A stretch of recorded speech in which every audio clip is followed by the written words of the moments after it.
साथियों नमस्कार, मेरा नाम प्रशांत है और आप देखना शुरू कर चुके हैं आपका अपना खुद का चैनल खुद रंग।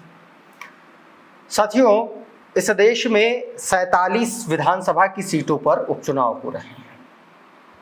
बहुजन समाज पार्टी भी इस बार अकेले दम पर उपचुनाव लड़ रही है। बहुजन समाज पार्टी उत्तर प्रदेश में जो 9 सीटों पर चुनाव हो रहे हैं उपचुनाव विधानसभा के, उसमें भी अपना पार्टिसिपेट बड़ी दमदारी से कर रही है और बहुजन समाज पार्टी ने कई सारी सीटों पर अपने उम्मीदवारों के नामों का ऐलान कर भी दिया है। उत्तर प्रदेश की अगर बात करें तो फूलपुर से उन्होंने अपने कैंडिडेट का ऐलान शिवरन पासी के तौर पर किया था, लेकिन एंड टाइम पर उनका टिकट कट गया और अचानक से एक राजपूत, एक ठाकुर उम्मीदवार को उन्होंने, जितेंद्र सिंह को, वहां से उम्मीदवार बना दिया। कमोबेश यही स्थिति गाजियाबाद में रही। गाजियाबाद में भी बसपा ने पहले रवि गौतम को उम्मीदवार बनाया था, फिर रवि गौतम पर आरोप लगे कि उन पर कुछ क्रिमिनल केसेस दर्ज हैं, इस वजह से उनका टिकट कट गया और उसके बाद मायावती जी ने टिकट बदलकर किसी दूसरे कैंडिडेट को दे दिया, वो कैंडिडेट जो समाजवादी पार्टी से आए थे। इसके अलावा मीरापुर में बहुजन समाज पार्टी ने शाहनजर को उम्मीदवार बनाया है। ठीक इसी तरीके से करहल में उन्होंने डॉक्टर अवनीश शाक्य को कैंडिडेट बनाया है। कटहरी में अमित वर्मा को कैंडिडेट बनाया है। मझवा से दीपू तिवारी उम्मीदवार हैं और इस तरीके से लगभग 7 सीटों पर, अभी तक 8 सीटों पर बहुजन समाज पार्टी अपने उम्मीदवार के नाम का ऐलान कर चुकी है। छिद्दा नेता जो है वो आपके कुंदर की सीट से उम्मीदवार हैं। तो सारी सीटों पर लगभग बहुजन समाज पार्टी ने यूपी में उम्मीदवार उतार दिए।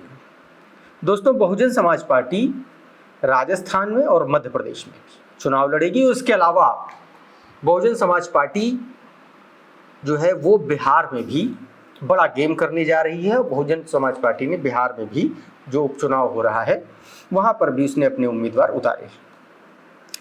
बिहार में साथियों 4 विधानसभा की सीटों पर उपचुनाव हो रहे हैं और बहुजन समाज पार्टी बिहार में मजबूती के साथ चुनाव लड़ती आई है। लोकसभा का भी चुनाव लड़ी थी, विधानसभा का भी चुनाव लड़ी थी और अच्छा प्रदर्शन करती रही है बहुजन समाज पार्टी बिहार में। तो उपचुनाव भी बहुजन समाज पार्टी बिहार में लड़ रही है और अकेले चुनाव लड़ रही है। मायावती जी ने जैसा ऐलान कर रखा है कि गठबंधन में रह करके चुनाव नहीं लड़ेंगे, अकेले चुनाव लड़ेंगे।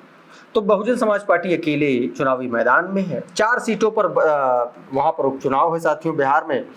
वो 4 सीटें मैं आपको सबसे पहले बता देता हूं।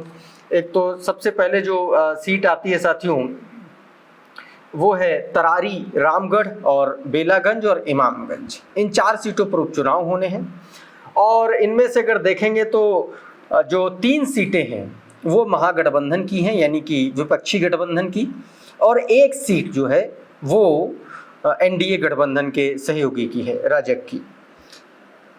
अब साथियों बहुजन समाज पार्टी ने यहाँ पर 4 में से 1 सीट पर अभी अपना कैंडिडेट घोषित कर दिया, लेकिन ये जो सीट है बहुत महत्वपूर्ण है, बहुत इंपॉर्टेंट है और बहुजन समाज पार्टी ने इस सीट से ऐसा दांव चल दिया है जिसकी वजह से भारतीय जनता पार्टी का उम्मीदवार और राजग का उम्मीदवार दोनों फंस गए।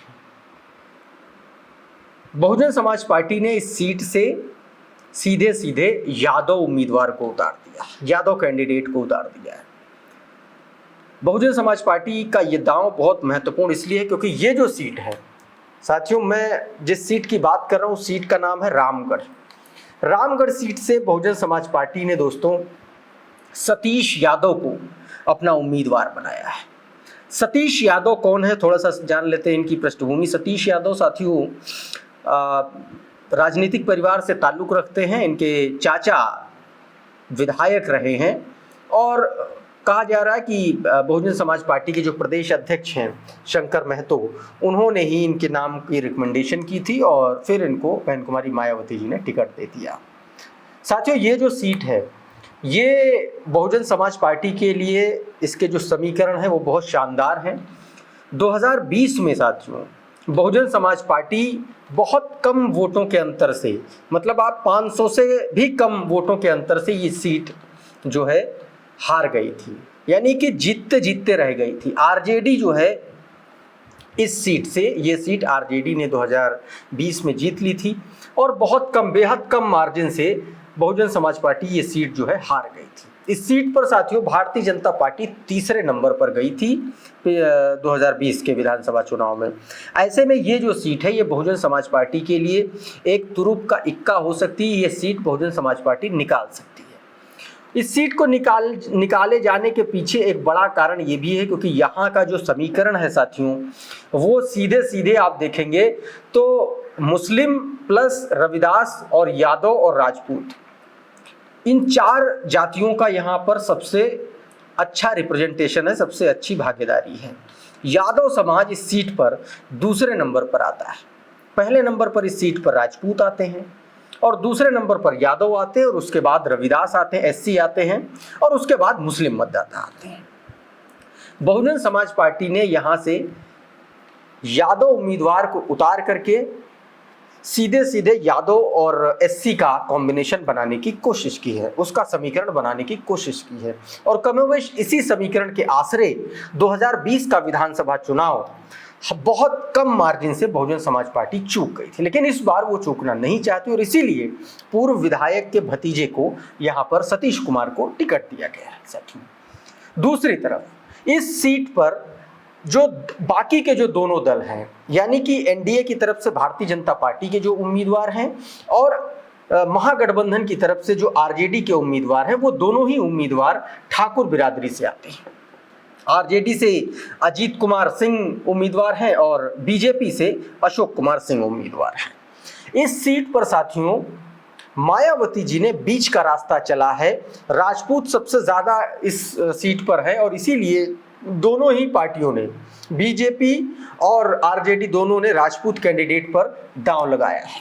ऐसे में राजपूत वोटों में बंटवारा होने की बहुत ज्यादा संभावना है और इसीलिए बहुजन समाज पार्टी ने इस सीट पर सीधे सीधे रविदास यानी कि एससी और यादव ओबीसी जो दूसरे नंबर की सबसे बड़ी कम्युनिटी है, दूसरे नंबर की सबसे बड़ी कम्युनिटी और तीसरे नंबर की सबसे बड़ी कम्युनिटी जो है उस पर सीधे सीधे बहुजन समाज पार्टी ने दांव लगाया है।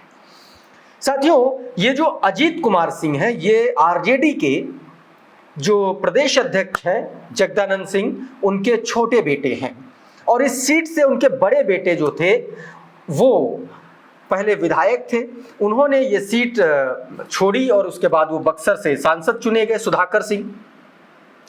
और जब वो बक्सर से सांसद चुन लिए गए तो इस सीट पर उपचुनाव हो रहा। साथियों आरजेडी की ये एक तरीके से गढ़ सीट रही है।